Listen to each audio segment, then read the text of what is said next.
Hello and welcome to the Gavel, your weekly update on everything that went down at the National Assembly. I am Benny Ark.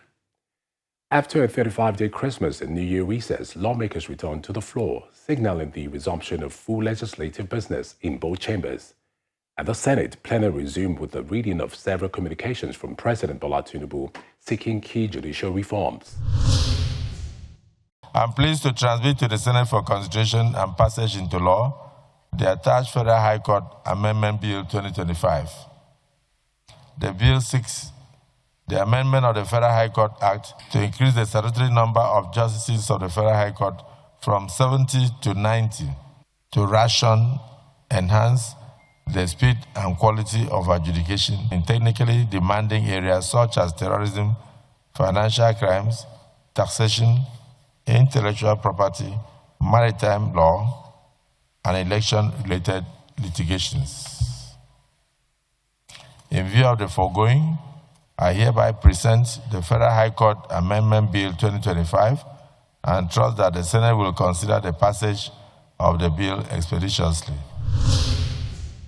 The President also requested the confirmation of Justice Oyewole Kaude as a Justice of the Supreme Court, along with amendments to 24 health sector bills. In his opening address, the Senate President noted that the 10th National Assembly had entered the final stretch of its legislative journey, calling on lawmakers to embrace conscience-driven politics and responsible governance.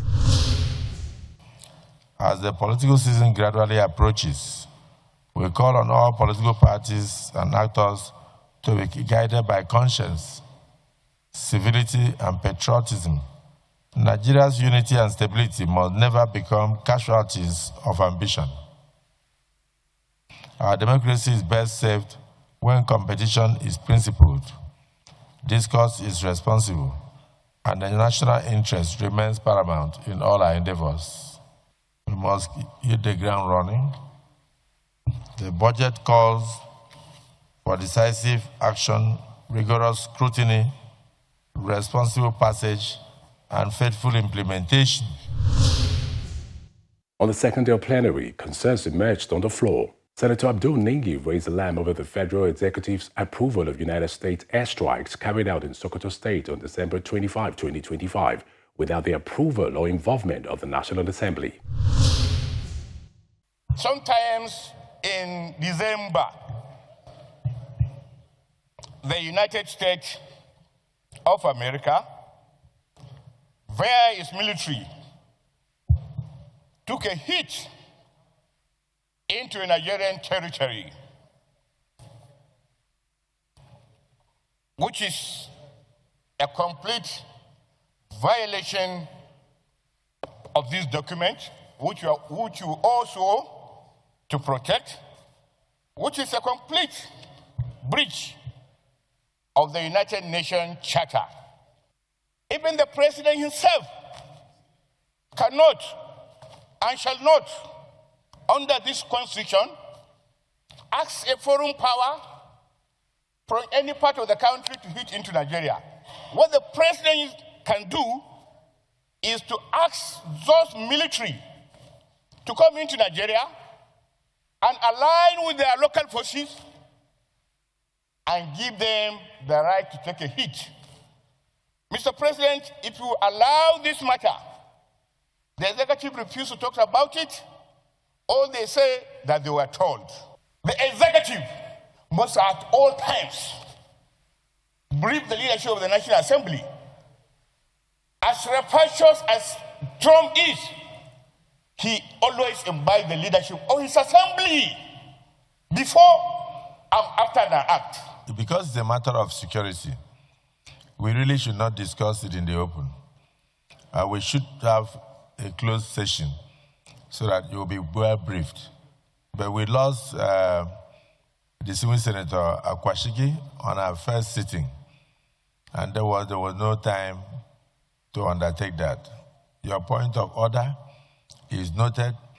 We have also been so brief, but we need to brief you in closed session. The Senate also considered the report on the Electoral Act 2022 repeal and reenactment bill 2026, a motion backed by the Senate President. Members should be allowed to go home with this bill. We will also hold a brief closed-door session for us to debate critical clauses of this bill. This is a very important bill, considering the fact that we are about to go into elections. So if we rush it, we regret at the tribunal. So we take our time and then we make sure we do the needful and we ensure that justice is done to all and sundry. And the bill will save the interests of Nigerians and ensure free and transparent elections. For the second time in the week, lawmakers returned to deliberate on the Electoral Act Amendment Bill after earlier deferring its clause-by-clause consideration. So my motion, sir, is that we stand down the businesses of the day to enable us take the first order of the day to enable the representative of the INEC chairman committee lay the report, and we can then proceed to a closed-door session before further consideration of the report. After spending 2 hours in a closed-door session, the Senate re-emerged, but the final passage of the bill was again stalled.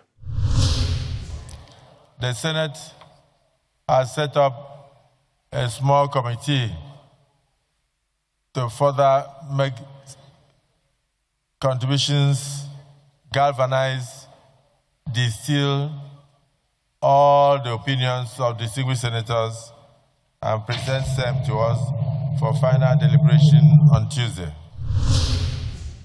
Earlier in the week, the Senate launched an investigation into the insecurity and operational inefficiencies plaguing Nigeria's railway system, following a personal explanation raised by a lawmaker during plenary. The Nigerian railway lines between Kaduna and Abuja was laid by the then President Goodluck Jonathan. And my investigation told me when they started commuting, they were commuting 10,000 passengers in a day. The 10,000 passengers they were doing a day was reduced to about 800 to 900. When the railway started, we were spending about 1.5 hours to Kaduna. Today, last week when I went, we spent 3.5 hours. With no debate required, the Senate President gave his ruling. For something that should take 25 minutes to Kaduna, by the modern railway standard, but this one takes 3.5 hours, which means that if you are using a bicycle, you will get to Kaduna before the train. Keke will get to Kaduna and even return to Abuja before the train gets there. We also borrowed billions and billions to Putin from China. What about the rail tracks? Why is second hand? So we have a responsibility as a Senate to ask questions, to look into these things. An ad hoc committee was constituted to be chaired by Senator Adams Oshomole with a mandate to report back within 6 weeks. Over the House of Representatives, lawmakers also resumed plenary after a 5-week recess. On the first day back, only a handful of members were present, with the Deputy Speaker, Honorable Benjamin Kalu, presiding. In his welcome address, the Deputy Speaker urged members to approach the new legislative year with renewed zeal, discipline, and dedication, emphasizing effective and people-centered representation. We're expecting that the mandates that have been given to us by the people of the Federal Republic of Nigeria will be best executed this year with much diligence, spirit of excellence, and dedication.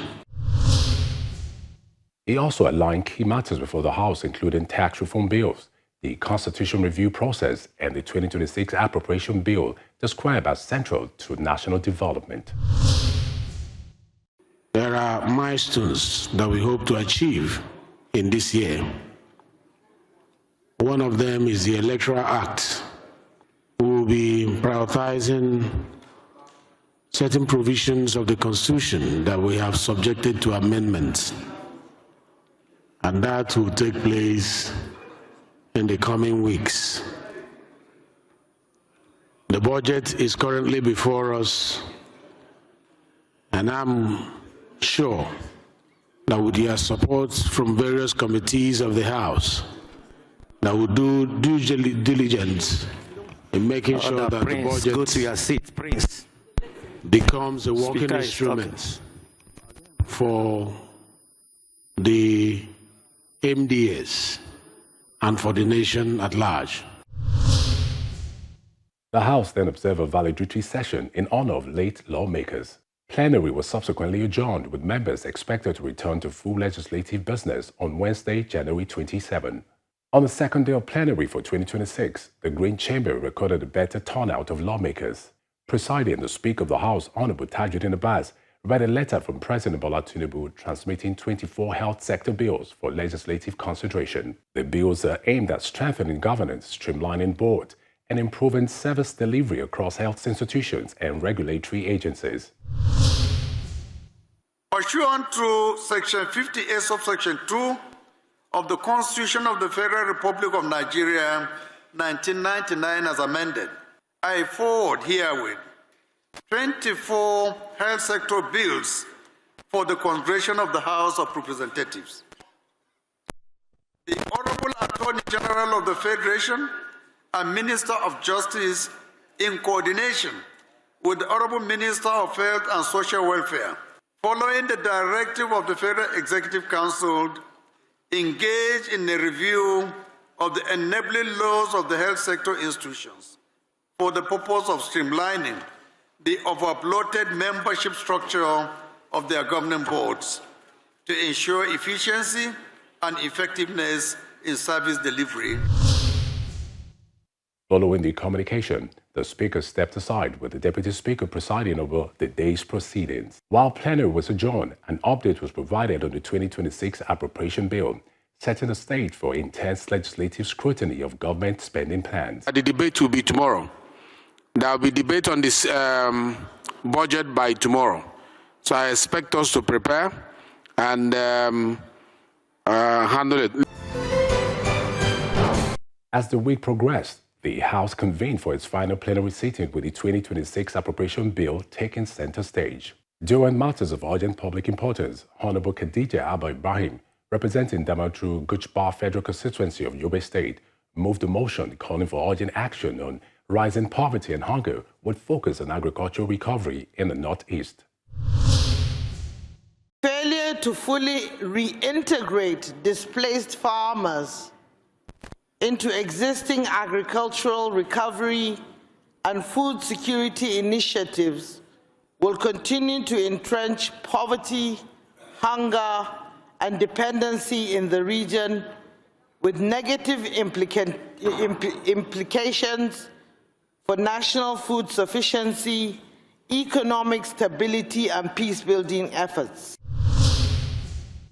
A valedictory session was also held in honor of the outgoing clerk of the House, who served for almost 3 decades, with Honorable Mark Eshet paying tribute. If all members are given the opportunity to speak of your good deeds, definitely everyone will have 1 or 2 things to say about you.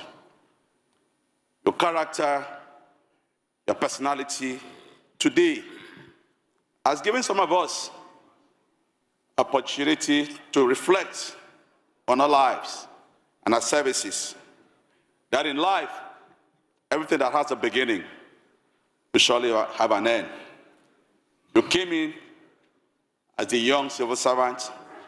You've done your best in the advancement of the democratic and legislative principles of Nigeria.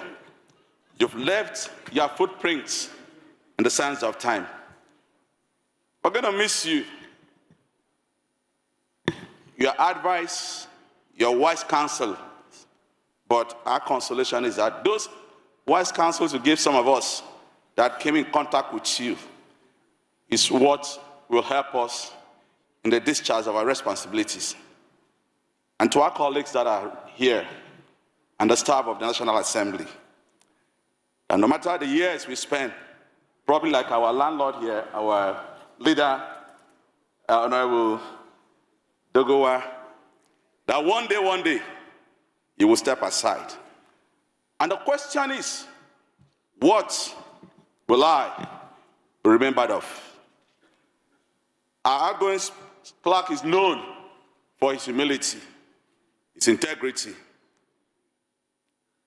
his forthrightness. Let us take a clue that no matter the years of our service in these shallow chambers, one day we'll be called to reckoning.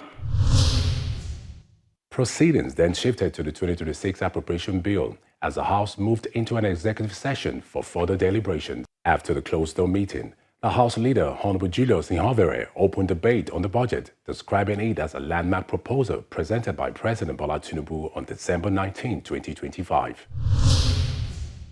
This is a budget, it's a promise, it's expectations, it's a dream of the government.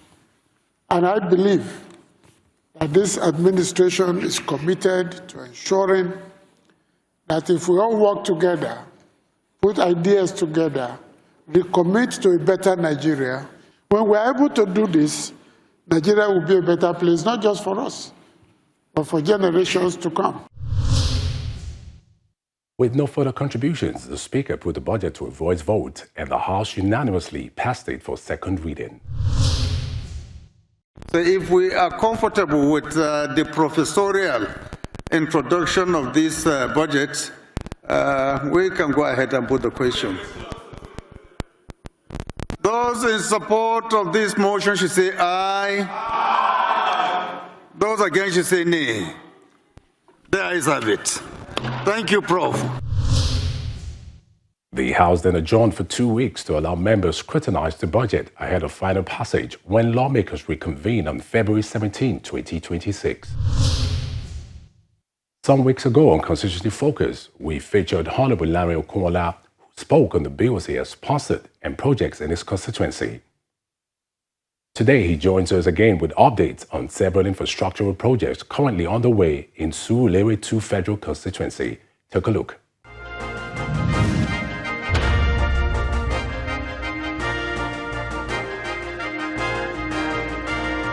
I must say that the last 2.5 years has been very eventful for us as a legislator and as someone who is passionate about his community, and we've worked assiduously in making sure that over the last 2 years we've had federal government interventions in terms of road network.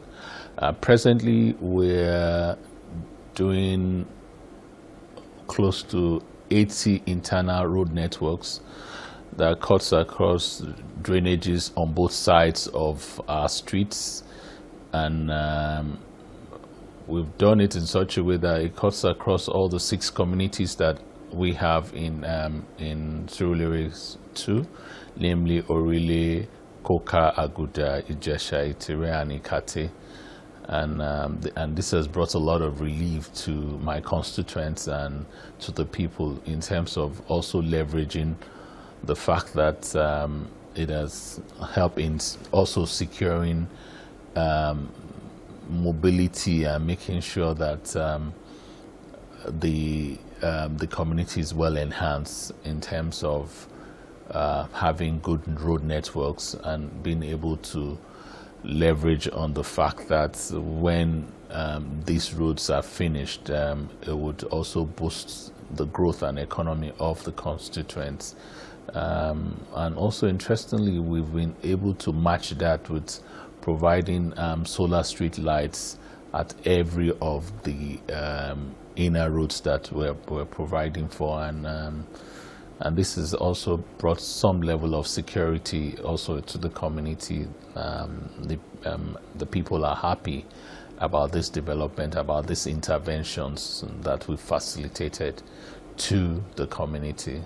And I would say that also we've looked at other areas that will be of immense benefit to our people. How do we link from the minor to the major roads in terms of drainage, in terms of looking at where our drainage challenges because flooding had been a major critical issue while we had the last interview, and I was relating to you how we were passionate about looking at flooding and how we can help the neighborhood. So we've done it in such a way that we've taken the perception of how do we make sure that this route gets into the canals, whereby we'll reduce the elements of flooding in our areas. We've looked at it, and that's why we've critically selected these roads for the benefit of our people. And also for us, as a lawmaker, would make sure that we'll look at critical bills that are pertinent to the constituents as the need arises and as the needs assessments that will be taken, and we would also look at those areas where matters of urgent public importance are necessary for my people, for Lagos State and for Nigeria as a whole. But also, as a legislator, would look at areas of facilitations, areas of interventions. Would want to do more inner routes, because by our own estimates, we have 368 inner routes that have not been adequately dealt with in terms of providing drainage and advertising. So and if you take that out from the 80 we're doing now, we still have a lot of catch-ups to do. So we'll be willing to do more. So I'm projecting that for 2026, if we would add another 40 to it, to a 120, would give a good benchmark for us to make sure that the dividends of democracy gets to my community and to my people. Had told you about critical bills that we had laid on the floor of the House to help the community and to help Lagos State and Nigeria in general. Two of those bills have gone through third reading. The first one is Federal Medical Center, or really, that's gone through third reading, and it's we're waiting for Senate concurrence and so that the President can assent to the bill. Also, the Federal College of Education Judicial has also gone through the third reading.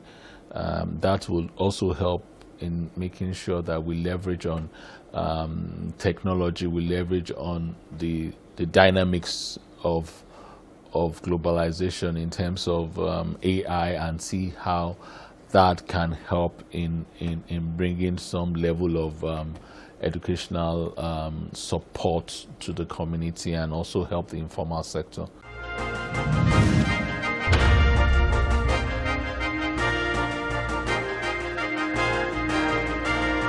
And that's our time on the Gavel for this week. We would love to hear from you. Send us your comments and suggestions to thegavel@channelstv.com. Until next week, when the Gavel comes your way, I'm Benny Ark. Stay safe and be well.